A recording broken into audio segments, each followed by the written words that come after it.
गहरी डरावनी रात ने एकेडमी को चारों तरफ से घेर लिया था। हर तरफ अजीब और बेचैन कर देने वाली आवाजें गूंज रही थीं। अंधेरे आसमान के नीचे एक सूखा वीरान पेड़ खड़ा था, जैसे किसी अशुभ चीज का इंतजार कर रहा हो। अचानक एक भयानक केंद्र से विशाल लाल बेलें फटकर बाहर निकलती हैं और जमीन पर ऐसे फैलने लगती हैं जैसे कोई मॉन्स्टर्स जड़ें हर चीज को निगल रही हों। ये पागलपन भरी बेलें जमीन पर दौड़ती है, लोगों को पकड़कर घसीटने लगती है। पेरेंट्स और टीचर्स चीख रहे हैं अपने बच्चों के लिए, और वेंसी मॉर्ग ये सब खौफ में देख रहा है। वेंसी का दिमाग सुन्न पड़ जाता है। वो बस यही सोचता रह जाता है, ये आखिर किस तरह की दानवी एंटिटी है। फिर अचानक उसे एक डरावनी बात समझ आती है। ये बेलें सिर्फ स्टूडेंट्स को ही निशाना बना रही हैं, जैसे सब पहले से प्लान हो। कस मॉर्ग उस विशाल लाल ढांचे को पहचान लेती है और धीमी आवाज में कहती है, क्या ये ट्री ऑफ डेब्स है? उसके पास खड़ा ऑसिरिस तुरंत पूछता है, क्या उसे इस एंटिटी के बारे में कुछ पता है? पास ही रॉड्रिक और सर्वांटीस पूरी तरह टूट चुके हैं।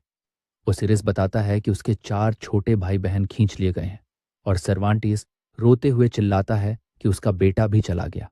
दोनों मदद की भीख मांग रहे हैं, और रॉड्रिक अपनी बेटी को बचाने के लिए बेकाबू हो चुका है।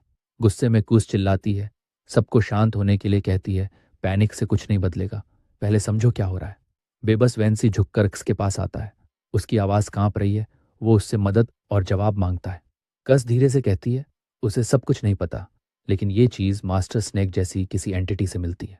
वो समझाती है, ट्री ऑफ द अबिस एक दानवी एंटिटी है जो पुराने शामन लेजेंड्स में मिलती है, जो रेड और ब्लैक माउंटेन में रहती थी। कहानी के मुताबिक ये पेड़ ऊपर ज़मीन पर अपनी जड़ें फैलाता है, लेकिन असल में ये उल्टा उगता है और इसकी जड़ें नीचे एबिस तक जाती हैं, बिना किसी अंत के।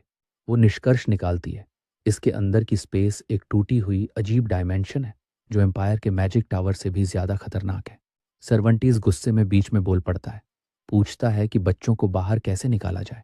कस शांत लेकिन सख्त आवाज में जवाब देती है, अगर बाहर से बचाना पॉसिबल होता तो वो अब तक कर चुकी होती। और फिर सच बताती है, ये पेड़ सिर्फ अंदर से ही खुल सकता है। सर्वांतेज सुनते ही जम जाता है। वेंसी को थोड़ी राहत मिलती है कि कस सुरक्षित है, लेकिन वो पूछता है, वो कैसे बच गई? कस बताती है, उसने देखा था कि बेलें स्टूडेंट्स के रिस्ट से उग रही थी, और किस्मत से एडमिशन ऑफिस में स्टूडेंट ब्रेसलेट्स खत्म हो गए थे, इसलिए उसे गेस्ट वाला मिला था। ये सुनते ही वेंसी के दिमाग में जैसे सब कुछ टूट जाता है। उसे याद आता है वो ब्रेसलेट्स जो सिर्फ स्टूडेंट्स को दिए गए थे। वो सोचता था वो सिक्योरिटी के लिए हैं, लेकिन असल में वही ट्रैप थे।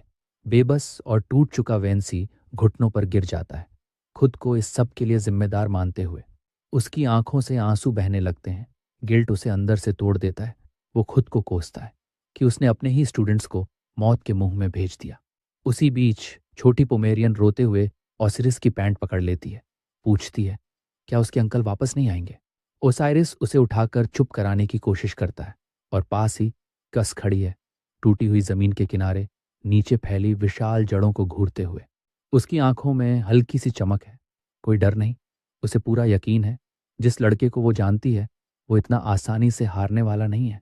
वो उस दानवी ढांचे को देखते हुए मन ही मन कहती है, जल्दी बाहर निकलो, हमें फिर मिलना है। और धीरे से विकर का नाम सोचती है। उसी पल विकोर को याद आता है डीमन एम्ब्रूसियस हंस रहा था। जब उसने ट्रैप एक्टिवेट किया था वो कह रहा था, इंसानों की उम्मीद देखना और फिर उन्हें एबिस में गिरते देखना कितना मजेदार है। उसकी धुंधली यादों में डोलोरस दिखती है, लाल बेलों में फंसी हुई, उसे वैन कहकर पुकार रही है और दूर खींची जा रही है। अचानक विकर की आंख खुल जाती है। वो झटके से जाग जाता है। वो सुनता है उसका लिविंग पेंडेंट डेकोराबिया पूछ रहा है, क्या वो जाग गया है? पास में एक छोटा नीला स्पाइडर धीरे से सिसक रहा है। विकोर उठकर बैठता है और देखता है वो हरे चमकते पानी में डूबा हुआ है। उसे समझ आता है वो इस दानवी पेड़ के अंदर आ चुका है। वो खुद को एक विशाल अंडरग्राउंड स्ट्रक्चर में पाता है, जैसे कोई उल्टा टावर हो। ये एबिस ट्री का पहला फ्लोर है, नॉर्वेगिकस का इलाका। विकोर का चेहरा सख्त हो जाता है। उसे समझ आता है वो डीमन के ट्रैप को रोकने में नाकाम रहा। तभी अचानक एक खुशमिजाज आवाज गूंजती है। विकोर और डेकाराबिया दोनों चौंक कर उस तरफ देखते हैं।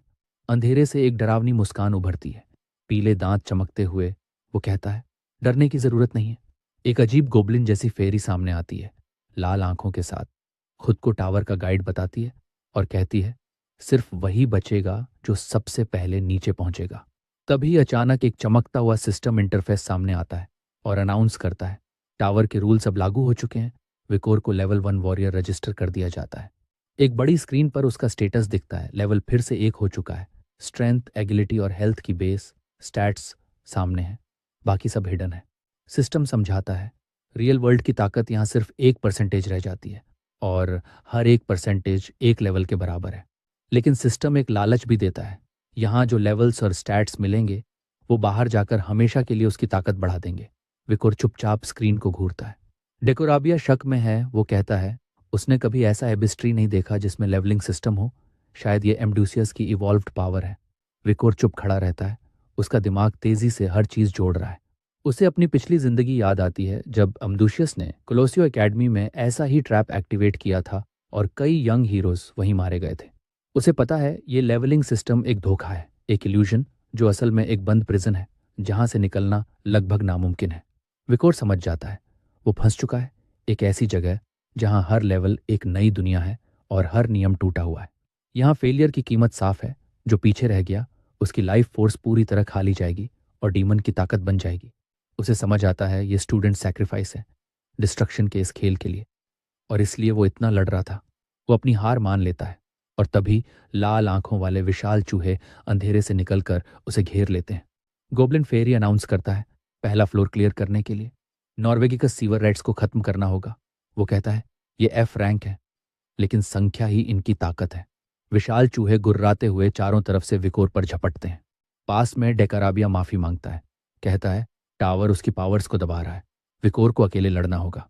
बिना घबराए विकोर अपना मास्क और शर्ट उतार देता है। डेकाराबिया समझ जाता है वो शुरू से अकेले लड़ने के लिए तैयार था। जैसे ही चूहे पास आते हैं विकोर अपना मास्क तोड़ देता है। उसे पता है वो पहले से मजबूत है लेकिन अभी भी 8 स्टार तक पहुंचने में आधा रास्ता बाकी है। वो मानता है होली ब्लेसिंग के साथ भी वो मुश्किल से 5th कॉर्प्स से बच पाया था जिसमें डीमन लॉर्ड की थोड़ी सी पावर थी। विकोर की लाल आंख चमकती है। वो सिस्टम के रूल पर ध्यान देता है। यहाँ के स्टैट्स बाहर उसकी ताकत बढ़ा सकते हैं। एक नई ठान के साथ वो अपना तरीका बदलने का फैसला करता है। अंधेरे ऑरा में घिरा हुआ वो इस सिस्टम को इस्तेमाल करने की कसम खाता है। निडर खड़ा जब चूहे उस पर झपटते हैं वो वादा करता है इस सिस्टम का इस्तेमाल करके वो इतना मजबूत बनेगा कि हर हाल में बाहर निकलेगा। टिमोन के सैक्रिफाइस प्लान को ठुकराते हुए विकोर बिजली जैसी स्पीड से हमला करता है। उसकी ब्लेड चूहों को बेरहमी से चीर देती है। विकोर ठान लेता है वो इस ट्रायल को जीतेगा और इस एबिस्ट्री को अपनी ताकत की नींव बना देगा। उसकी आंखों में एक शिकारी की आग जल रही है जो अपने शिकार को छोड़ता नहीं। कुछ ही देर बाद विकर खड़ा है। चारों तरफ चूहों के कटे हुए सिर पड़े हैं। वो अपनी बेरहम नेचर को पूरी तरह अपना लेता है और कहता है वो बैस्कविले है और उसका असली रूप वापस आ गया है। गोब्लिन फेरी कांपता हुआ उसे देखता है शौक में और अनाउंस करता है विकोर ने पहला फ्लोर सबसे तेज क्लियर किया है। अचानक विकर आगे बढ़ता है और उस क्रिएचर के मुंह में हाथ घुसाकर उसे पकड़ लेता है। उसकी आंखों में ठंडा गुस्सा साफ दिख रहा है। वो उसे घूरते हुए धीमी लेकिन खतरनाक आवाज में कहता है इतनी फास्ट परफॉर्मेंस के बाद उसे उसका असली रिवॉर्ड चाहिए।